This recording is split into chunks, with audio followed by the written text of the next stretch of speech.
Hello students, मैं हूं आपकी टीचर यशी तिवारी और मैं आपको एनालॉग इलेक्ट्रॉनिक्स पढ़ाऊंगी। तो एनालॉग इलेक्ट्रॉनिक्स में जो फर्स्ट टॉपिक है हमारा वो है इंट्रोडक्शन टू सेमीकंडक्टर्स।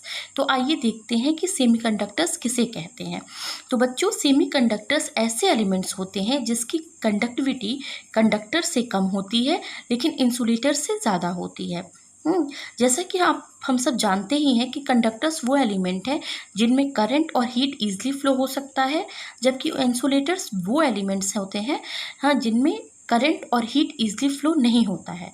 लेकिन अगर बात सेमीकंडक्टर्स की करें तो उनकी जो कंडक्शन प्रॉपर्टी होती है वो कंडक्टर से कम होती है लेकिन इंसुलेटर से अच्छी होती है। तो आइए देखते हैं कि वो कौन से एलिमेंट्स हैं हमारे पीरियोडिक टेबल में जो कि सेमीकंडक्टर्स कहलाते हैं। तो स्टूडेंट्स, ग्रुप फोर्थ के जो एलिमेंट्स हैं हमारे, ठीक है, वो सेमीकंडक्टर्स कहलाते हैं। क्या क्या है वो? कार्बन, सिलिकॉन, जर्मेनियम और टिन, ये सारे क्या कहलाते हैं? सेमीकंडक्टर्स। अगर हम सेमीकंडक्टर्स के स्टैंडर्ड डेफिनेशन की बात करें तो सेमीकंडक्टर की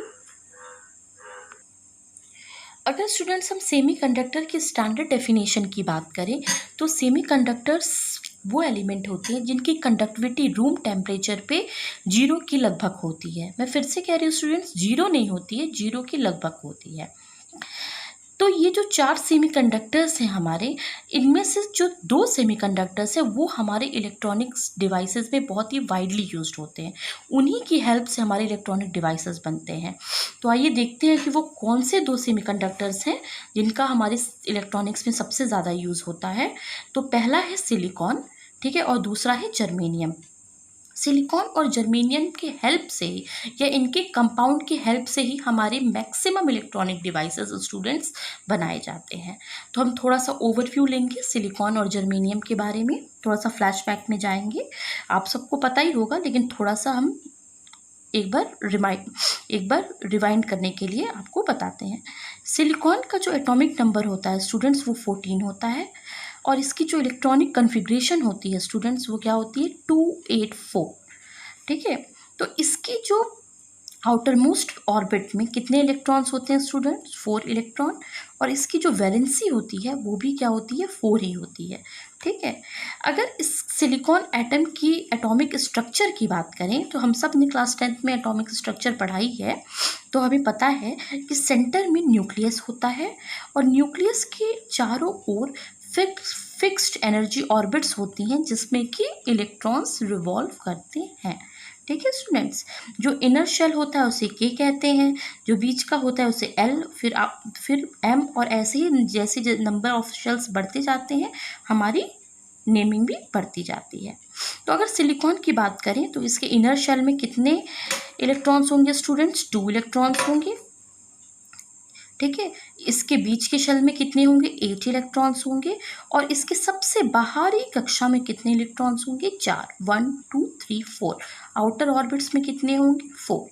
ये जो एटॉमिक मॉडल है ये बोर नाम के साइंटिस्ट ने हमें दिया था, हमें बताया था, इसीलिए हम इसको क्या कहते हैं? बोर्स एटॉमिक मॉडल कहते हैं। क्या कहते हैं स्टूडेंट्स इसको? हम बोर्स एटॉमिक मॉडल, ठीक है। तो ये जो संरचना है, ये जो स्ट्रक्चर है वो सिलिकॉन के एटम की है। लेकिन अगर बात करें कि सिलिकॉन का क्रिस्टल कैसा होता है, तो सिलिकॉन का क्रिस्टल की बात करें तो इसकी जो संरचना है वो कुछ इस तरीके से होगी। ये देखिए, सिलिकॉन की जो वैलेंसी है स्टूडेंट्स वो कितनी बताई थी मैंने आपको? 4 बताई थी। तो ये जब किसी भी एटम के आउटर मोस्ट ऑर्बिट में जब 4 इलेक्ट्रॉन्स होते हैं, हाँ, तब उसमें एक ही तरह की बॉन्डिंग पॉसिबल होती है जिसे हम कहते हैं कोवलेंट बॉन्डिंग। वो बॉन्डिंग जो कि 2 इलेक्ट्रॉन शेयरिंग से बनती है, ठीक है।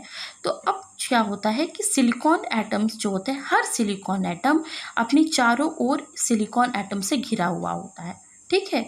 और उन दोनों 2 सिलिकॉन एटम के बीच में कौन सी बॉन्डिंग होती है? कोवलेंट बॉन्डिंग होती है। तो इस बॉन्डिंग के हेल्प से वो अपने ऑक्टेट को पूरा करते हैं। किसको पूरा करते हैं स्टूडेंट्स? ऑक्टेट को। ये सब आपने केमिस्ट्री में पढ़ा होगा कि कैसे बॉन्डिंग होती है और कैसे जो एटम्स होते हैं वो अपने ऑक्टेट को पूरा करते हैं। तो यहाँ पे वो कोवलेंट बॉन्डिंग के माध्यम से हेल्प से अपने ऑक्टेट को पूरा करते हैं और एक सिलिकॉन क्रिस्टल बनाते हैं। देखिए, हर सिलिकॉन क्रिस्टल जो है तो वो 4 सिलिकॉन एटम से, हर सिलिकॉन एटम 4 सिलिकॉन एटम से घिरा हुआ है। तो इस तरीके से सिलिकॉन क्रिस्टल का निर्माण होता है। अब थोड़ा सा जर्मेनियम के बारे में जान लेते हैं स्टूडेंट्स। तो जर्मेनियम का जो एटॉमिक नंबर होता है स्टूडेंट्स वो 32 होता है और इसकी भी वैलेंसी 4 ही होती है और इसके आउटर मोस्ट ऑर्बिट में भी 4 इलेक्ट्रॉन्स ही होते हैं। ठीक है, अगर इसकी संरचना की बात करें कि जर्मेनियम क्रिस्टल कैसा होता है, तो जर्मेनियम क्रिस्टल में भी स्टूडेंट्स आपके क्या होती है, कोवलेंट बॉन्डिंग ही होती है। हर जर्मेनियम एटम जो होता है वो अपने आसपास 4 जर्मेनियम एटम से घिरा हुआ होता है और वो क्या करता है, एक कोवलेंट बॉन्डिंग बनाता है। तो ये एक जर्मेनियम क्रिस्टल का स्ट्रक्चर है।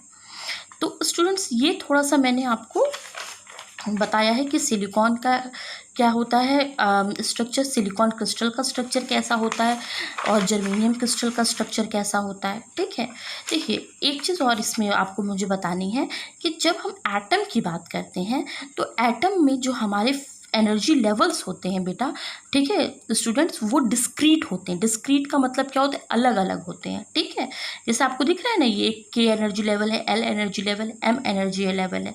लेकिन जब हम बात क्रिस्टल की करते हैं तो यहाँ पे ये चीज़ थोड़ी चेंज हो जाती है। तो इस चीज़ को हमें दूसरे टॉपिक में बताया गया है। तो उस टॉपिक का नाम है energy band theory in solids. ठीक है, तो वो हम नेक्स्ट लेक्चर में पढ़ेंगे और उसको उस लेक्चर में कंटिन्यू करेंगे और उस टॉपिक का नाम रहेगा energy band theory in solids. Okay, तो इस लेक्चर में इतना ही, नेक्स्ट लेक्चर में हम इसको कंटिन्यू करते हैं।